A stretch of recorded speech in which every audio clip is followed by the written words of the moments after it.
Hello. How's everybody doing? Don't mind me. Mrs. Late as SHIT. It is I in the building. Know my name. How y'all feeling out here today, everybody, guys? Welcome to the Tuesday edition of Burn It Down with Kim Brown. Of course, you know this is the safe space where we set a passion ablaze. And we know, demand, insist. We'll see to that something better arises from the ashes, because you know, fuck else we got to lose out here, guys. How's everyone doing? Look at all the flame emojis. I love it. I'm so happy to see y'all's very specific smiling faces up in the place. Thank you all so much for joining us on today. Before we get into the program real quick, There were some people that broke us off on Friday that showed us some material support, and I'd like to acknowledge them. Please stand when your name is called. Courtney, the SLP, thank you for that Cash App, darling. Black Magic, thank you for that Cash App, darling. Veronica G, thank you for that Cash App, darling. Franny French, thank you for that PayPal, Franny French. And listen, you can get with the good shit too.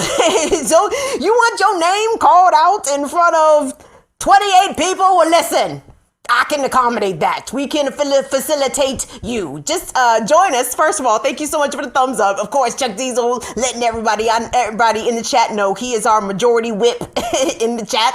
You can always support us very easily and free with a thumbs up, with a thank you, with a subscription. We love those. In addition to following us different places around the internet on social media at BIDWKB on Instagram and Facebook, Burn It Down with Kim Brown on TikTok, and Burn It Down with KB on Twitter. Please and thank you. And if you want to give us material support, lots of ways to do that. And you heard me just shout out my people because they understand that this is Black women-led independent media, baby. You think Coca-Cola about to write me a check? Nope. Would I take Coca-Cola's funky-ass check? Nope. No, I would not. But hemp producers, marijuana producers, growers, hemp shops, these are my people. This is my tribe. You all are free to support us. But if you want to break us off with a couple of dollars, you can do so very easily. Cash App, $BIDWKB, Venmo at BIDWKB, PayPal.me/BIDWKB, and for all of our patrons, 101 of you, hello, stunt queens and kings. Patreon.com/BIDWKB is the way that you do that. And we are still doing the 15% off the annual memberships, man. Thank you, Liu Kang. Thank you, Corrado. Who else broke us off with some Patreon patronage? Several people, actually. So tiers are as low as $2 a month. However, if you sign up for the 15% off the annual memberships, that comes out to $20.14 for the entire year. Woo, that's affordable. Affordable support right there. And if you balling just a little bit more, $5 a month every month with the 15% off annual membership gets you $51 annually, just for the whole year, to support us for 12 whole months. So thank you to the people who have already done that. Y'all know I am so appreciative. Hello, Toby Swoley. I know you are. I know you are a patron now. Woo! Vesper X, thank you so much for your support. And I certainly appreciate you. Pookie Wood, you know I appreciate you. Afraid Not. Come on now. Y'all already know what time it is. Y'all know I am not an ungrateful bitch out here. I say please. I say thank you. I am grateful. Deeply appreciative for y'all even tuning in. Y'all could just show up, and I assure you that is good enough for me. But the fact that y'all support us additionally means a lot. It means a lot. Anyway, guys. So, coming up on the show today, guys, there's a lot of shit happening in and around the district. Shit. I even forgot to mention this on Patreon. So coming up a little later in the program, I'm going to update you on some stories that we have obviously been covering for some time, right? So the hashtag Blackburn Takeover is still very much on in Poppington. It was 2 weeks yesterday. Oh, no. I think it's 2 weeks tonight that they have occupied the Blackburn auditorium there on the campus of Howard University in Washington, D.C., they being aggrieved students who are demanding humane conditions and fair treatment by the university's administration. The students have demanded a face-to-face sit-down with campus administration. I believe even specifically Howard University President Wayne Frederick. And Wayne Frederick is like, no, I'm not meeting with y'all. And the kids is like, cool, motherfucker, we will just post up in this bitch for several more days. But Howard police came out over the weekend. Oh, it was Howard's homecoming this past weekend. Howard police showed up and acted like they wanted to get rowdy with the kids. Well, I got a clip of that. We'll talk about that a little later on in the program. Also, today in DC, guys, the mother of Tamir Rice, Samaria Rice, was in town to lead a rally at the Department of Justice to try to get Joe Biden's DOJ to reopen the murder investigation of her son, 12-year-old Tamir, who was shot and killed back in 2014 by a police officer who was not only walking the streets, breathing the free air, the motherfucker was able to kind of get a job back, lost his job, but not for killing Tamir. Shocker, shocker. And Samaria's unrelenting battle, her struggle to get justice for her son continues, and it came to DC today. So I want us to take a look at what's going on with the case of Tamir Rice. And I know you all remember, y'all, I mean, as hurtful as all of these murders have been, I mean, back to Emmett Till onward, right? Tamir hurt big time, because when we finally saw the tape of when the officer pulled up and shot Tamir within seconds of his arrival, that was hard to process. And I actually found, I think this was a deposition that the officer, Timothy Loman, let me not keep referring to him as an officer as a title of respect, the fucking murderer wearing a badge, gave, I believe it was a deposition or it was an interview, police interview. Let me check my notes. I can't recall off the top of my head. But he goes into this long story about how he was yelling at Tamir to show his hands, get his hands up, and Tamir was able to turn around and lift up his shirt and show his gun. I'm like, no, bro, that's not how that went down at all. At all. It's a rotten system. Police cannot be reformed. Let us never forget that. Let's hold that first and foremostly. Also, another story I want to update you on has to do with the Resist Line 3 folks. And we know our indigenous brothers and sisters do not quit. They do not ever give up this fight to keep the oil in the ground, to protect the water, to protect the land, to get the land back. And they rolled up on Kamala Harris. Have you seen this clip of Kamala Harris getting rolled up on at a rally for Terry McAuliffe in Northern Virginia? And Kamala couldn't get her shit together. she couldn't even get it. She started stuttering over her ski weed. She couldn't even spit that shit out. It was crazy. And I'm like, yes, indigenous brethren and sister, and I support all of those kinds of actions. But guys, let's get the program started, because I wish somebody would have rolled up on this fool over the weekend while he was stumping in, I believe it was Richmond, Virginia. Guys, you all know this. It's election day next Tuesday. And granted, this is an off-year election. This is actually an off-year election, right? Because the midterms are next year, 2022. So this is not even a midterm year election. This is just one of them funky ass years where some random seats are up for some things, right? Mostly state level seats, state and local seats are up right now. There's a number of them up for election in the Commonwealth of Virginia, lieutenant governor, state's attorney with attorney general. They're electing also a governor, right? We had the opportunity to speak with third party gubernatorial candidate for governor, Princess Blanding, a couple of weeks ago. If you did not catch our interview with Princess Blanding, please go back and look at our videos and go find that. But the two duopoly party candidates, let's call them that. I don't want to say the major party candidates, because you know what? I'm tired of acknowledging the Republican and the Democratic Party as being like the only games in town, right? Fuck them. Like, we actually need to reframe and reassess how we even address them, how we even speak about them, because they get way too much default respect out here that they do not fucking deserve. Correct? Okay. So the two corporate parties, the Republican and the Democrats, well, they got two candidates, and they are about as corporate as it get. The Republican, Glenn Youngkin, who used to run the Carlyle Group, and he, of course, he's one of these fuck-ass conservatives who likes to tout his business experience as a reason why he should be an elected official holding public office, because of course, if you just run America like a business, all of the rich people's problems would be solved, right? Miraculous how that works, does it not? And Terry McAuliffe, of course, longtime Democrat, not only fundraiser, lobbyist. He used to believe he held a cabinet position under Bill Clinton. He has been governor once before of the Commonwealth of Virginia, and this is a tight race. And it is hilarious to me that this race is so fucking tight, because Glenn Youngkin is a fucking clown, okay? And in true Democrat form, Democrats seem to have problems with clowns, right? They cannot kneecap a clown as easily as they can kneecap some of their own. Think Bernie Sanders, shall we? Can't seem to knock out the clowns as easy as they can knock out those that would be running on their same team and or party. But your man's, y'all's boy, and I've said this numerous times, and I need y'all Obama supporters to just come clean, okay? just come clean. You know you bought his last book. You know you helped to make Obama's last book a New York Times #1 bestseller. I know it.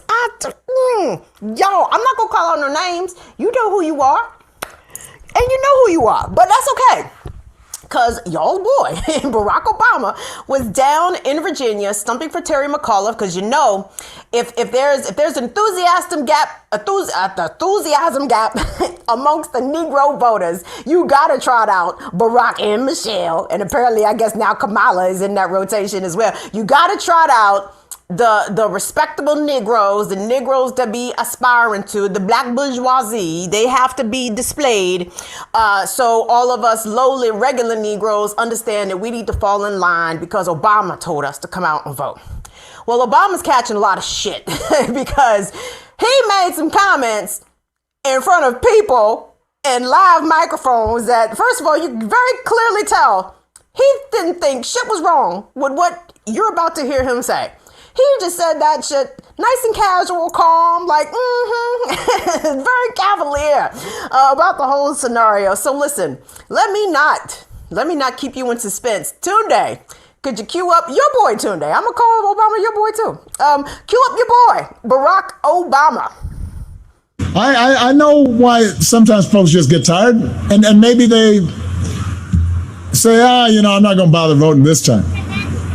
But here's the thing, we can't afford to be tired. I remember in 2016, folks said, I'm not inspired. Obama was okay, but we didn't get everything I wanted, so I'm just going to sit it next time. And y'all know how that turned out.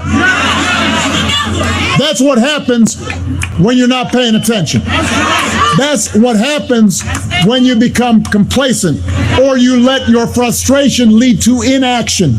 We cannot afford to be tired because of the young people here and the ones who are coming. I know it's hard. Phil doesn't claim he's going to solve every problem in New Jersey right away.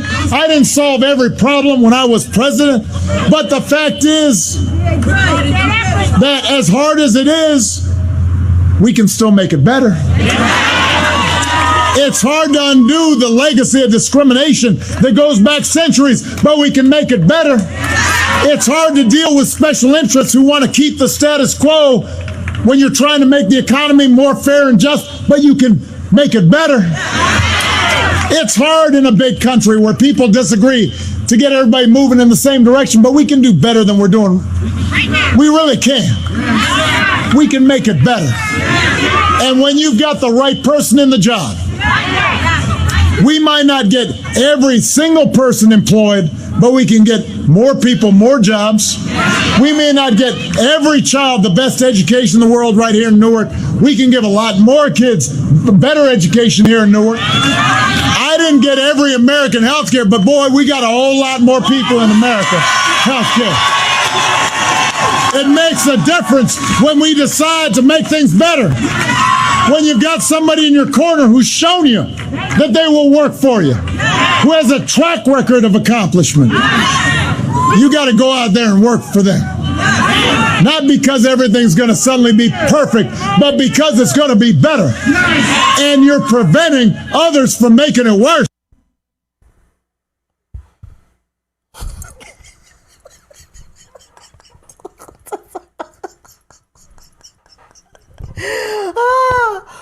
Listen, I know we didn't fix all the shit the 8 years I was in office, but listen, we need y'all to keep voting Democrat for at least another 1,000 years. And every 10 years, things are going to get 2% better. So by the end of that 1,000 years, oh man, most of us will be doing just fine. Did you hear what he said towards the beginning, by the way? And listen, Shout out to the chat. Who said I have to mute this shit because of the fury that was boiling up inside of them? Yes, I understand that sentiment. All too well. But Obama said several things there, y'all, that need addressing. First of all, one of the things he said was, I know you're tired. I know that you are looking for someone to inspire you. First of all, sir, Barack Obama, people are tired. We have been living through a pandemic for the past almost 2 years. Now, I know over there on Martha's Vineyard at the multi-million-dollar compound you share with your very beautiful wife and your family, COVID is probably not a concern, right? Since most wealthy Americans have seemingly left that pesky virus back in 2020. But the rest of us are very much still dealing with this. So don't patronize our level of exhaustion for not only the pandemic itself, for the million people, Americans, that this disease has killed, for the unprecedented economic hardships that people have had to endure with job loss and fear of returning to the job market for, number one, piss ass fucking wages that your bitch ass didn't even bother to try to raise while you was fucking president for 2 terms. Like, don't patronize us, man. Don't be like, oh, y'all just petulant and y'all don't want to come out because no one's inspiring you. Sir, 2016, people on the Democratic side, I say, were rather inspired. It just wasn't by the motherfucker that y'all wanted. Bernard Sanders, let the record reflect, Bernard Sanders was fully addressing this enthusiasm gap that the Democrats seem to cry about when they pick their next corporate representative to sit in the highest elected public office in the land. But the people said that we didn't want that. And you, Obama, interfered specifically, not once but twice, not once but twice, to kneecap the enthusiasm inspirational candidate who actually had policies that will move us forward, not this bullshit status quo that you and your handpicked successors are trying to continually rub in our faces. Like, use those as campaign talking points. That's shit to run on. That's not shit to govern on, apparently, right?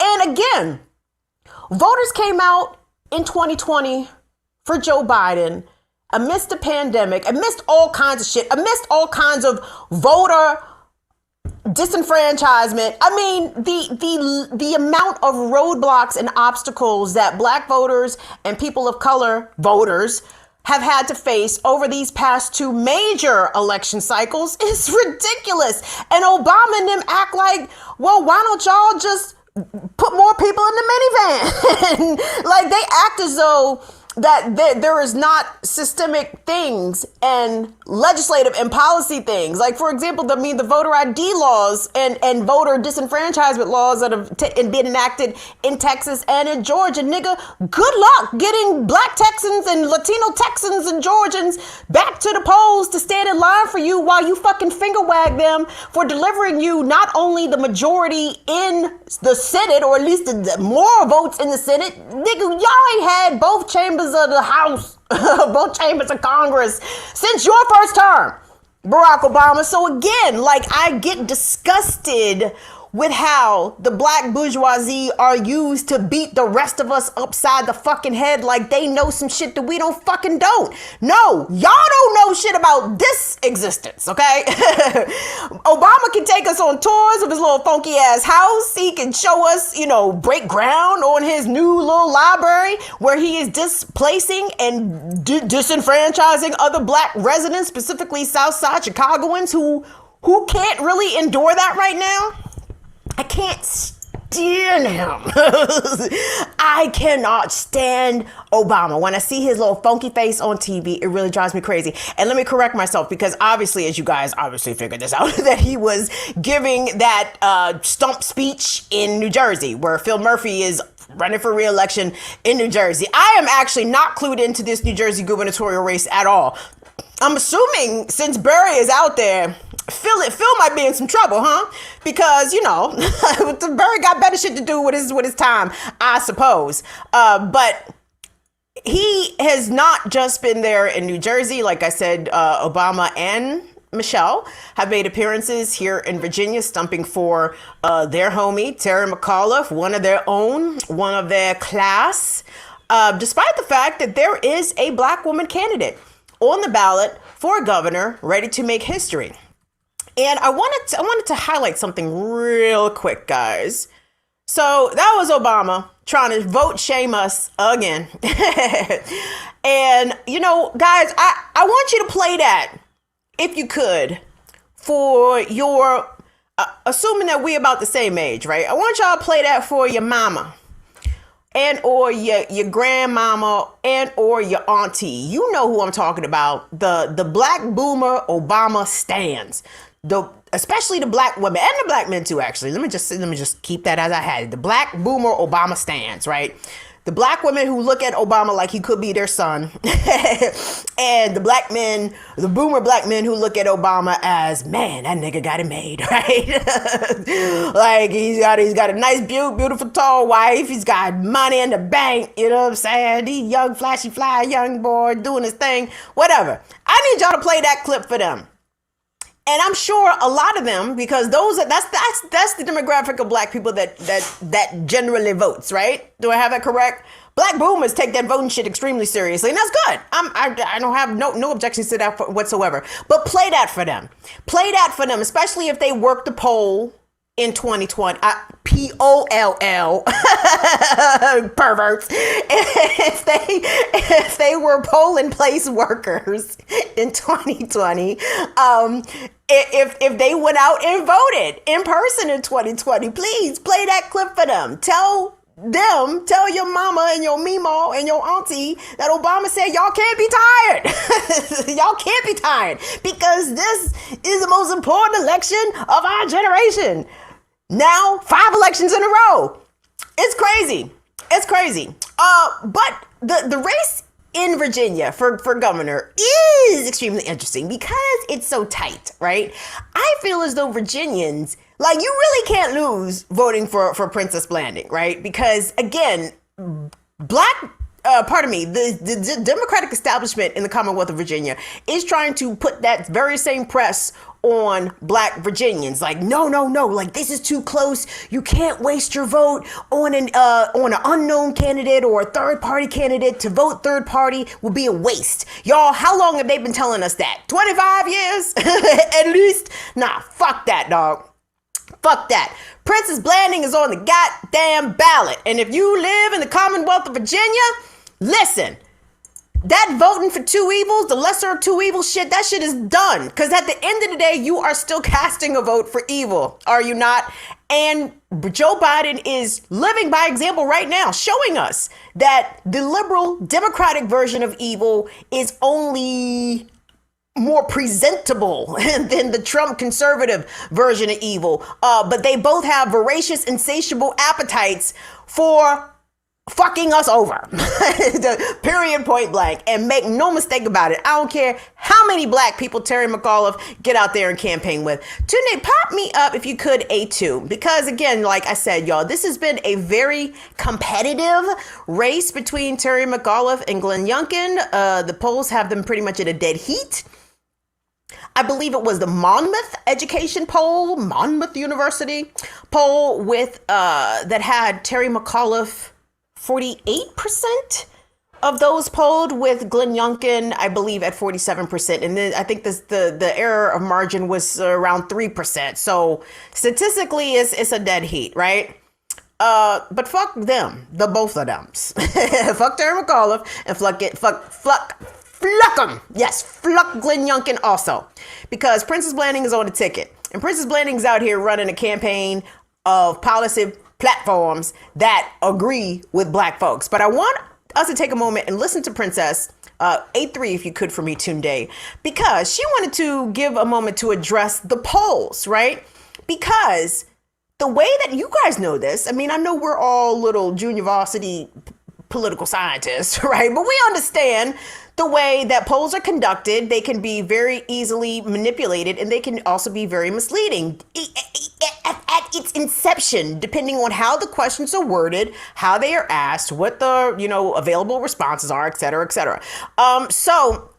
But the political elites and the political establishment oftentimes use polls as a means of erasure for third-party candidates. And this is exactly the point that Princess Blanding is about to refer to. So she put this up just a few days ago on her Twitter page. So let's listen to the Liberation Party for the governor of Virginia, Princess Blanding.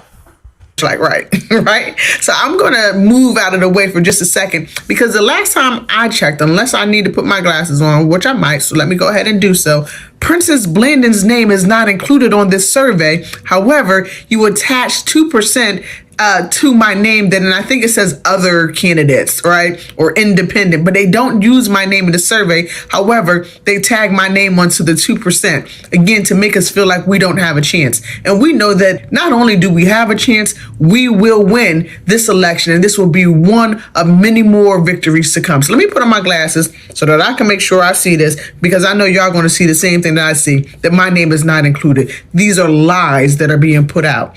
Shame on you, Monmouth University, and anyone who is pushing out this false information. So let me move. Okay, y'all looking real close. Where's my finger? Okay.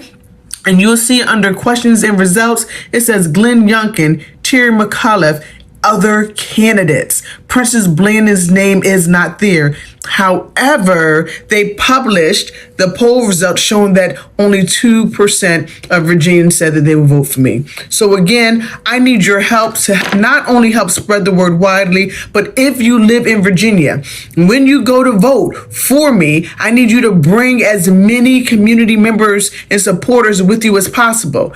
Bring them, call them, let them know. We know that a mass mobilization to the polls equals a win for every last one of us. I love you all. I have faith in us. We, the people, have a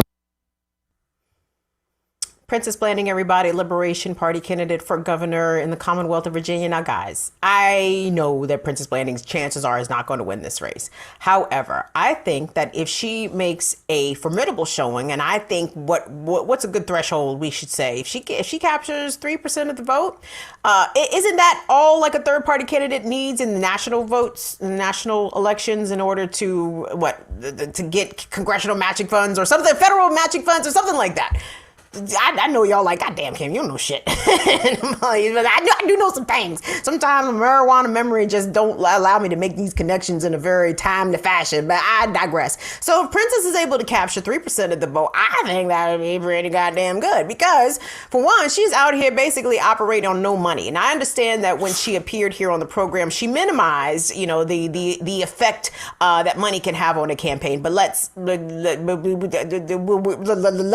err on the side of reality here, baby, because in order to get that message out, I mean, I respect boots on the ground and knocking on doors, very much so. But at the same time, that's just not necessarily the society that we live in. Like, you have to be able to reach people where they are, right? And that could be in the palm of their hand. So if it's as simple as having enough money to mount an effective social media campaign, I think, you need money for things like that. But her candidacy was generally not covered by local and national press until she made news herself when she disrupted the gubernatorial debate. Righteously and justifiably so. So I think her next time around, when people are more familiar with her name, with what her policy positions are, I think, and people like us who live outside of Virginia are going to help her, right? We're going to, send her some bread so Princess can do her thug thizzle out here. But I can totally understand where statewide Democrats would be afraid of her, because she has enough to siphon off enough votes to equal a Democratic loss. And you would think that instead of, chastising her or castigating her supporters for saying, you fucked this up, 2016, everybody, right? When motherfuckers are still mad at Jill Stein behind that shit. And it's like, don't be mad at Jill Stein for running a quality campaign a Green Party candidate campaign that was enough to garner enough votes from Hillary Clinton. That sounds like to me Hillary Clinton ran a shitty campaign, which we all know this. But sometimes them fuckhead liberals need to be reminded of this shit. Like, y'all niggas are not even good. Y'all not even good out here. What the fuck you mad at? You mad at other people for playing y'all's game decent, and y'all not even effective at your own goddamn game. So anyway, I was about to say something very crass, and I decided not to. Even more crass than I normally get. Anyway, where am I? I'm trying to locate the chat and trying to move along. Luke Kang, did I thank you for becoming a patron? Because I meant to. Thank you, Luke Kang. Luke Kang sends me stories and stuff. Oh, you guys need to follow Luke Kang on Instagram. Luke Kang is out here giving y'all primo commentary. LU__Kang on IG. Follow him. Luke Kang got some words out here for the people. Y'all need to tune into what Luke Kang is out here talking about. Princess. We just heard from Princess. The other race, guys, that we've been following here that I'm very interested in has to do with the mayoral race in Buffalo, New York, where the Democratic Socialist India Walton, during the Democratic primary in June, smacked the shit out of the Democrat incumbent mayor, Byron Brown, who had been mayor for 15 previous years, right? And Buffalo, I don't think Buffalo's doing too great out here under Mayor Byron Brown's tenure.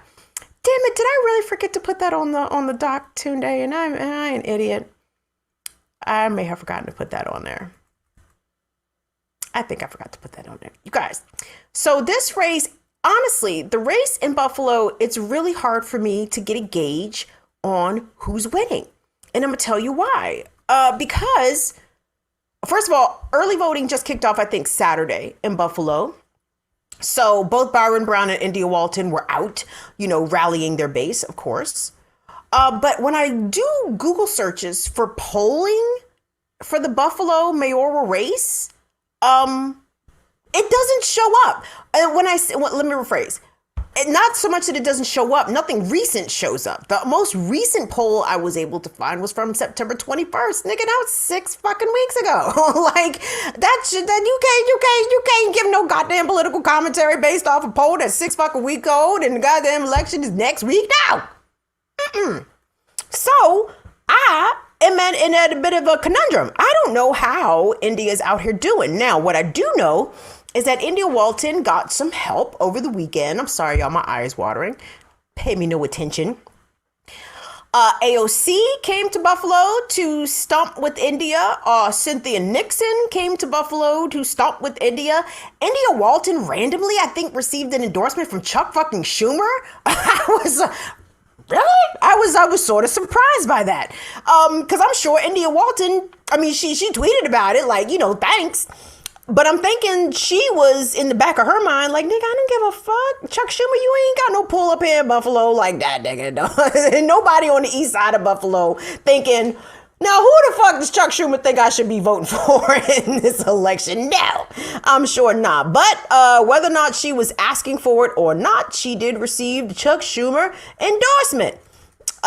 So cool. So, the endorsements are starting to pile up. But again, India is not only running against the fucking Democratic establishment in New York. She's also running against Republicans who obviously are not disinterested in having a Democratic Socialist elected to be the mayor, especially when Buffalo is so ripe for the pickings for developers, right? That's all Republican money by and large, right? That's conservative corporate money.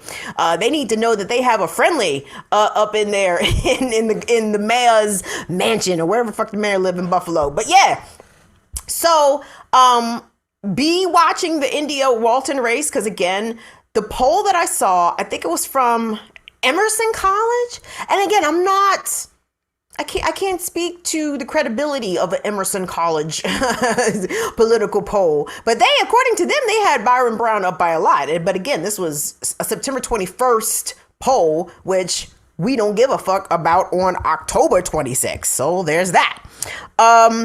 So there's that. So guys, so we are in the early voting phase in basically a lot of places. So when we reconvene back here next Tuesday, a week from today, we still won't have no races to confirm to tell y'all who won what. So we gonna have to wait until not this Friday, next Friday, to talk about the wins and the losses and who was able to get shit done, and are the Democrats going to fumble the ball again? Are we going to get a preview of the fumbling for 2022 this weekend, right? Over the next week, are we going to see a bit of a harbinger of what could be to come for the midterm elections in 2022? And Patty P, was it Patty P in the twat? I can't fucking talk today, y'all. I'm so sorry. Patty P. Not in the twat, but she was in the chat.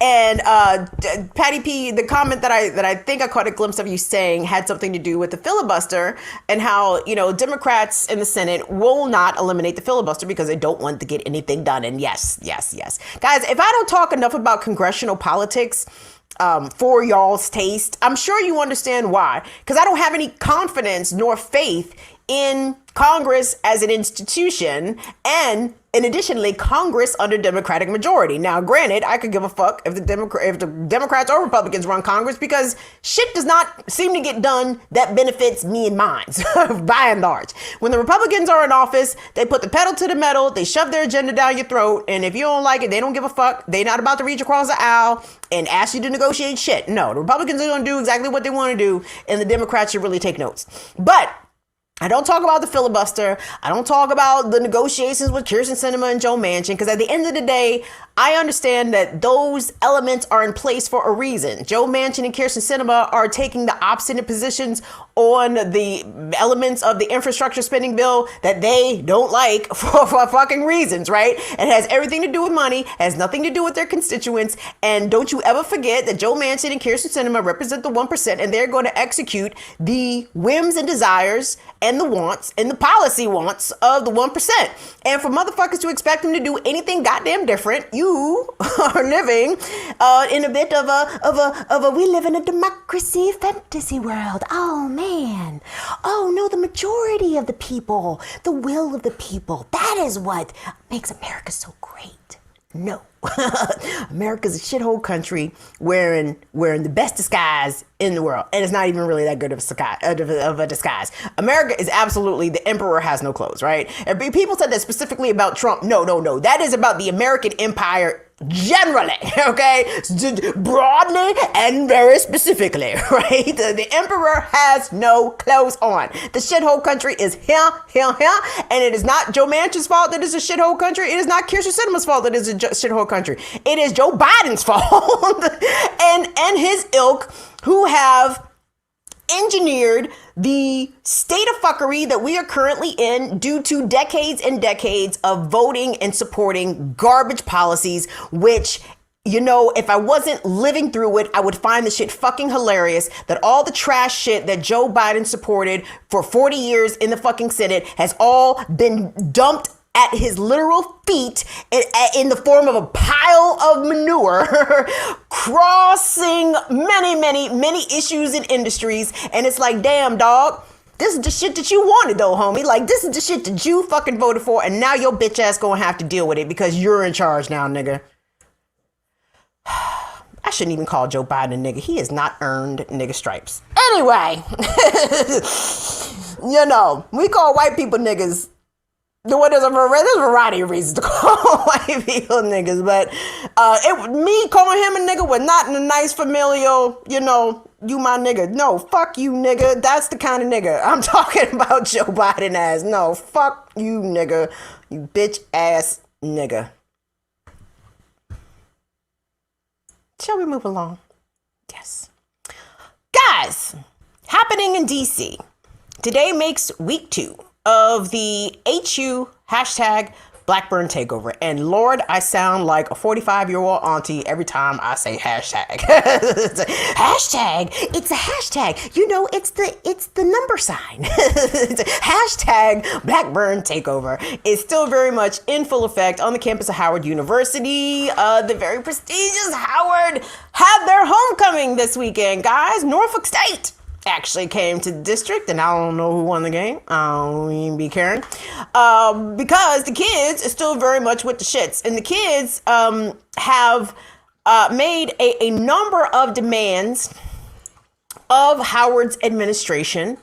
And a lot of them are very fair and relatively the easy demands for the administration to make. And there was one thing I did forget to include on here, and that is my fault. Guys, I want us to take a look.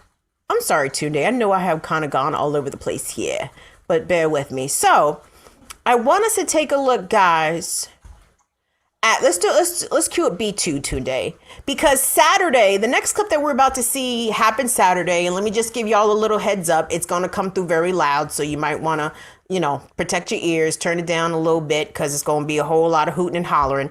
This was posted by Harriet's Dreams, which is a mutual aid organization here in the district that is working with the Howard students as they are dealing with these issues and conditions. As you all know, lots of mold has been found in these dorms, and there's reasons for this. Actually, has everything to do with the university signing over, property management control over to a very shady company by the name of Cordius. Do I have that correct? Yes, it's a slumlord company. Cordius is anyway, hold on. Before I even get into that, hold on. Let me show y'all what happened. So this happened at the Blackburn. This was Saturday. This was posted by Harriet's Dreams. And let me read you the text of the tweet that the video was embedded in. Yesterday, a lieutenant with Howard University campus police escalated a peaceful protest by, they said agonizing. I think they mean antagonizing. By agonizing and threatening students. We need Howard University administration to meet the students' demands before students get hurt. Hashtag Blackburn takeover. And Tunde, let's take a look at this, guys. Trigger warning. It's going to be loud. You're going to see the officer sort of like wield his baton, and the kids are going to react like, no, we're not doing that. Anyway, but I'll let you guys see for yourself. Let's check that out.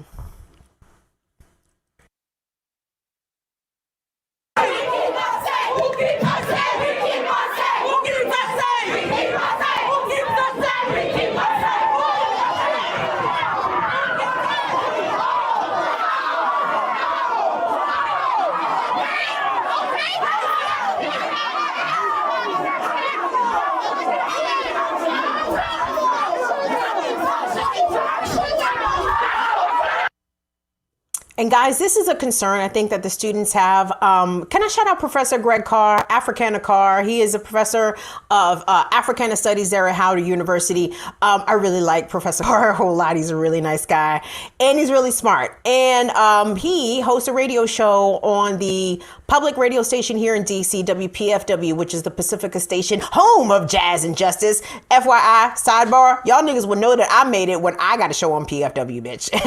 Like you niggas won't be able to tell me nothing. Y'all won't be able to tell me the fucking thing if I ever got a show on WPFW. And WPFW, if you're listening, I know how to talk on the radio and not cuss.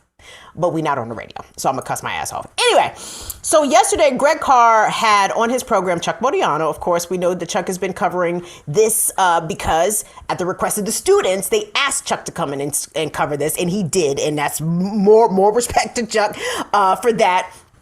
But I think Professor Carr spoke with a woman named April. I can't recall April's last name, but April works with the organization, or is founder of the organization called Aquila Work Songs. And April herself is a Bison alum who took over the Blackburn in 1989 to protest when Howard University students were furious at the naming of Lee Atwater to Howard's, I believe it was their board of trustees. Now Google Lee Atwater if you want your blood pressure to go all the way the fuck up, right? And the students at this historically black college were like, the fuck is this shit? Anyway, to protest that, the students in 1989 took over the Blackburn. And in response, the president of Howard University at that time not only called Metropolitan Police, DC Police, in to remove the students, a SWAT team was sent in to what's the word I'm looking for? It starts with an E. I'm sorry, I just drew a blank. It's not exercise the students. It is extract. There we go. Extract the students. Yes. weed brain. It just give it a few seconds. It clicks in. It's like a slip transmission. Okay, it's gonna slip out a second, but give it a second. It's gonna go click right back in the third. Yes, they sent a fucking SWAT team to extract Howard students out of Blackburn in 1989, and that is exactly, obviously, what the students are trying to avoid today. They don't think that it's going to escalate to that level. Thank you, no lady. We see your $2. We appreciate your $2, darling. But per Harriet's dreams, and I know there's a student who specifically, I believe, was responsible for a lot of this research. But what the Howard students have since discovered pertaining to their current struggle right now is that the university had turned over property management, I believe signed something ridiculous like a 40-year contract with this property management group called Corvius.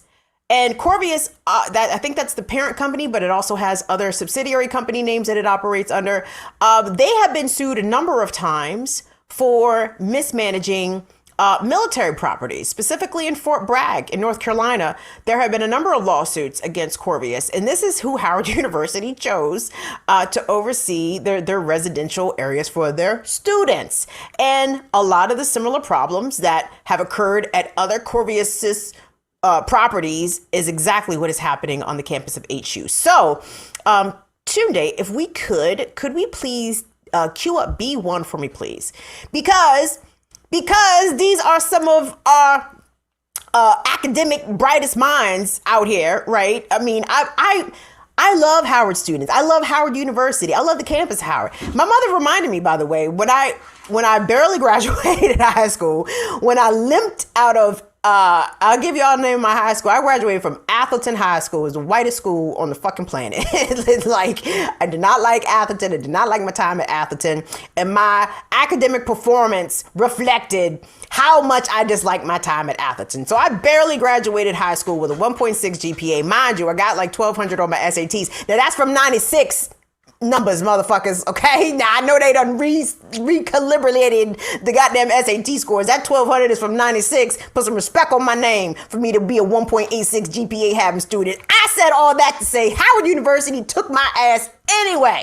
I applied to HU. I got accepted to HU. And HU sent me my housing, my residential assignment.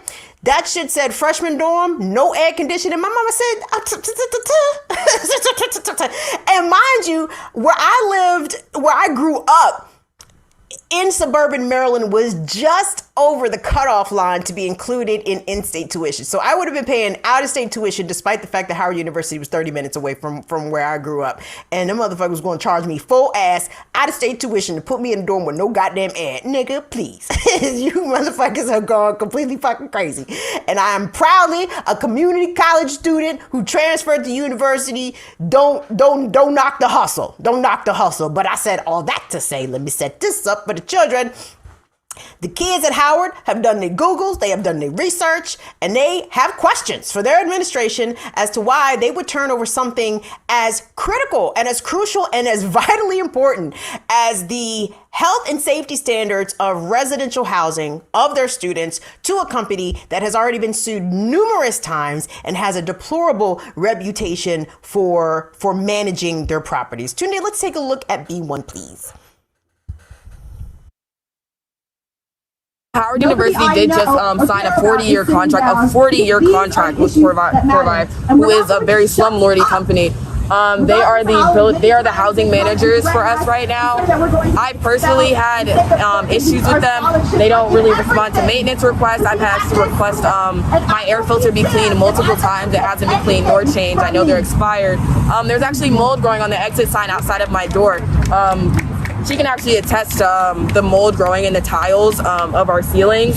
They just removed them and replaced them. It requires a lot more to get rid of mold. We have had active protesters in our family tell us that Corvius' solution to the mushrooms growing in their dorms was to simply just pluck it out and not solve the problem. Also, I do want to say shame on Howard for employing this devious company. They should have done proper research when doing things in accordance to their students. You should hold our safety and our health very highly, and signing Corvius in this 40-year plan proves that you do not, and that's not okay. Is there anything you'd like to add? I paid $50,000 to be at this institution, to be at the illustrious Howard University. So they say. My parents worked very hard to try to pay my tuition so I could get a degree from here, and it just really hurts. And I know it hurts my parents and stresses them out that I'm sick, and it seemed like I had COVID for a while from the mold. It hurts. I would say that to highlight, we're asking for the bare minimum. For you to just care about us at the very lowest level, our demands are not demanding. We're asking for the bare minimum. Thank you. Thank you. Chuck Modiano there, of course, reporting, justice journalist at Howard University. Well, not at Howard. He was reporting from the campus of Howard University. And there, speaking to students and some activist organizers regarding why is Howard signing fucking fucked up deals with fucked up companies in the middle of a housing crisis, in the middle of a pandemic. And who asked the proper question? Chuck Diesel, I think it was in the chat, said, who signs a 40-year contract? Dummies. That's who signs 40-year contracts. A dumbasser is. That is dumbassery at its peak. And guys, I really encourage you all Chuck Diesel, it was also Chuck Diesel who said that he loves WPFW, y'all. WPFWFM.org, okay? Home of Jazz and Justice. Go back and listen to Professor Carr, Dr. Carr's conversation. It was 2 hours, but it was actually really good because he did a very good job of setting up the history of student activism and resistance against their own administration, specifically on the campus of HBCUs.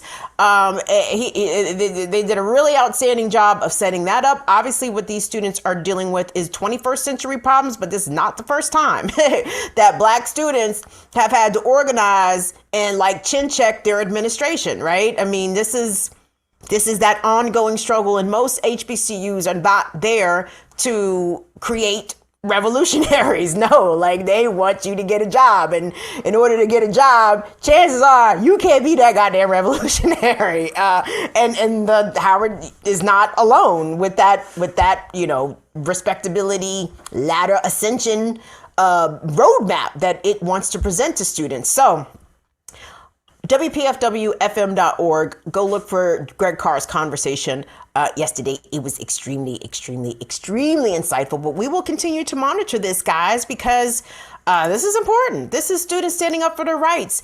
This is students who are demanding humane conditions. And I don't want us to ever diminish these kids and be like, oh my God, they're being so whiny. When I was in school, I didn't have air. Like our calf food was shit, Okay.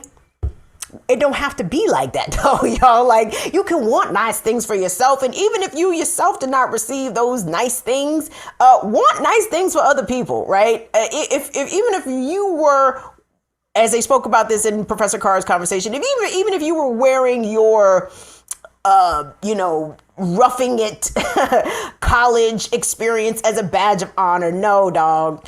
Being in a dorm with no air ain't no shit to be proud of. That ain't shit to look back fondly upon and be like, nigga, remember when we was dying of heat exhaustion up in the dorm because we had no fucking air? No, college is a commodity, okay? College is something that people spend literally decades of their life repaying back. And these students and their parents need to be treated straight up as fucking customers, Slim.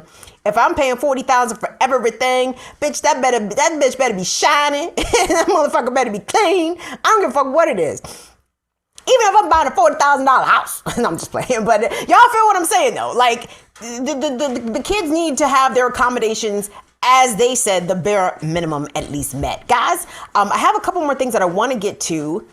At minimum, I want to get to this Kamala Harris thing. Because again, y'all probably didn't even see this on MSNBC. Because I know y'all was watching MSNBC, or do y'all be watching Don Lemon? Which one do y'all be watching? I know y'all watch CNN and Don Lemon. What's the other nigga's name? Chris Cuomo. y'all love the Chris Cuomo show. Y'all love Chris Cuomo, veins popping out his neck, nigga, roid flush all in his face, right? That's y'all boy. I don't know if they showed this on MSNBC or on the Chris Cuomo show or Don Lemon show on CNN. But Kamala Harris, circle back, because the Kamala Harris thing was a thing on Twitter. I don't know if it was a thing everywhere. And y'all can, be the judges of how big or small of a thing that you think it is. But anytime that the budgies get disrupted, that's some shit I support, okay? When the budgies get disrupted and called on this shit and asked to be held account for the positions that they take, and them niggas get shook, I'm with them shits all day. And shout out to the Resist Line 3 folks. Our indigenous brothers and sisters have had their foot on the necks of the Biden administration for these past couple weeks now. And even before then, per videos that we watched right here on this here program, we know that they showed up for Keith Ellison ass, Amy Klobuchar ass. They don't give a fuck. And I'm with the shits. I am with them shits. So this was a few nights ago, maybe a week. I don't know when it was. It was recent. Jesus, y'all ask so much of me. Anyway, this shit happened recently. Okay, let's call it recent. I'm gonna read you the tweet because this was from the Resist Line 3 folks. Tunde, C1 is what I'm reading from here. So, tonight, Vice President Kamala Harris's speech was temporarily halted by activists demanding she stop Line 3, right? The Vice President responded, quote, "We will not be distracted." Distracted by what? Climate chaos? Poison indigenous lands? Per Resist Line 3. So, Kamala Harris was in Northern Virginia, or she was in Virginia, stumping for Terry McAuliffe. I promise that is exactly what was happening in this clip. And the Resist Line 3 people rode up on her and was like, "Sup?" And Kamala was like, "Huh? What? Clutch my pearls? What? Are you guys? Oh my God." Anyway, let's check that out today. The election of who will be governor of Virginia has an impact on who will be where around the state. I love Democrats and I love democracy. So, hey guys, let's focus on why we're all here right now. We're here right now. We're here right now to make sure Terry McAuliffe is elected the next governor of the great state and the Commonwealth of Virginia, and we will not be distracted. We will not be dissuaded. We will not be deterred. This election is too important. You want to know what matters in terms of who's governor? I do not like her. And I like Kamala less the more I see and hear from Kamala. We won't be distracted. Is that right? I don't like how the concerns raised by indigenous communities are sort of like, they're there. Aw, isn't that nice? The indigenous people are still fighting. Y'all, they are not just fighting for themselves. They are fighting for themselves. They're fighting for their lands. They're fighting for their people. But they're fighting for us too. And I don't quite understand why there is not more of a connection with that. Now, I think that the disconnection is intentional, right? Like for Kamala Harris to say that we won't be distracted by who? By climate activists? I'm sorry, you think that these people potentially could not be your base? You feel me? And if anything, I think indigenous voters as a bloc could be more formidable if it wasn't for the fucking pesky voter disenfranchisement that most of them experience, whether or not they are on the res, whether or not they are urban indigenous people. Motherfuckers questioning, like, are you indigenous for real? Nigga, mind your motherfucker. For Kamala Harris to be so dismissive of the Resist Line 3 people and for the Biden administration at large. Oh, and by the way, there are still youth water protectors outside the White House engaged in hunger strikes right now. Follow at Resist Line 3. They do a very good job of documenting all the actions, but they are still doing this, okay? Because it is important. It is important. And this is our fight. And guess who we have to fight against?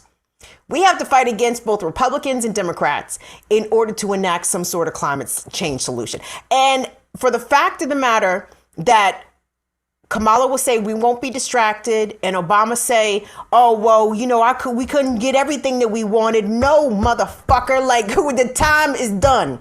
The time for placating us, the time for piecemealing policies that are literally going to, I hope, ensure our actual survival. Okay, not even can we thrive, can we have good schools, nigga, can we live? Are we able to live? Because the Democrats don't seem interested in helping to keep us live, nor do Republicans. And this is why sometimes I get truly despondent when it comes to conversations around policy surrounding climate change. Because y'all know the Green New Deal is, it's not enough, and it won't be enacted with enough speed in order to actually make a dent, right? So I like the idea of a Green New Deal, but it's so very much a fantasy sort of thing because the Democrats and Republicans are never going to sign off for it. So all that we are left to do is to figure out how do we survive a melting, burning planet where our actual natural resources, the shit that we need to live, drinking fucking water, clean air, these things are not promised to us. These things are not guaranteed to us as humans. And then what? Then what do we do? Then it's going to be some dystopian shit that we ain't ready for. For niggas be fighting water. I know water wars exist, but I'm talking about, imagine like guerrilla water wars in your neighborhood. You know what I mean? Like imagine the nigga who's driving what's one of them water delivery trucks? The Bear. I don't know what the water trucks that go to the offices and bring the water cooler jugs. What if them niggas started getting carjacked and beat up for their water supplies? Like the shit could get fucking real. And it doesn't have to be that real. Like we could actually take steps to stop this. But because we live in a capitalist society, capitalism is literally going to suck up every single piece of resource. It's going to fuck us all over until ain't nobody left. And then I guess the rich people are going to live off the robots.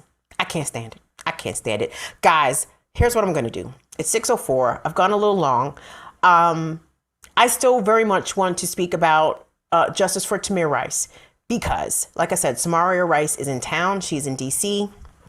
She, I believe, has a meeting with the DOJ.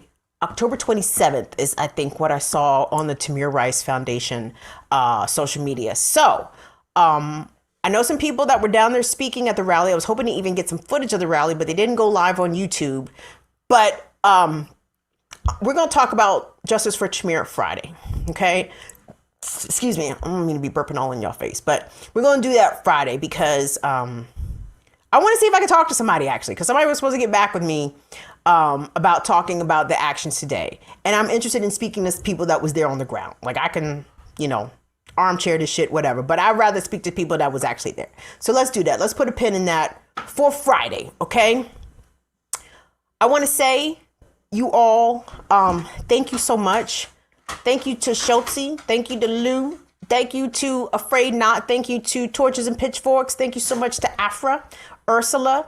I want to thank you all, man, because this past week, we were able to cross the 100 patrons mark.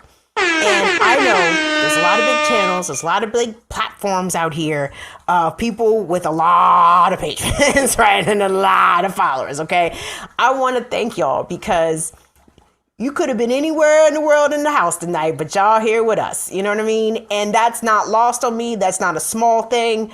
If it's $2, if it's $2,000, I am deeply, deeply appreciative. So thank you so much to the 101 patrons that we have right now on Patreon. That makes me so happy. Franny French, thank you so much for your support, honey. I gave you a shout out earlier. We making it, y'all. We little now, but we gonna be big one day.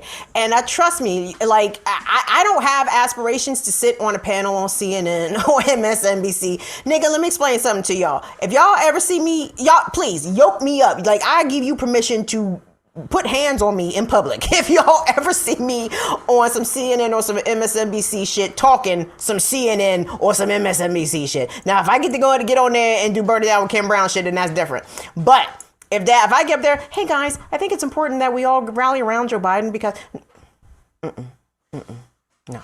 Never that. So I want to thank you all for recognizing the authenticity and the realness of what we're trying to convey here, and understand that we not selling out, period, point blank.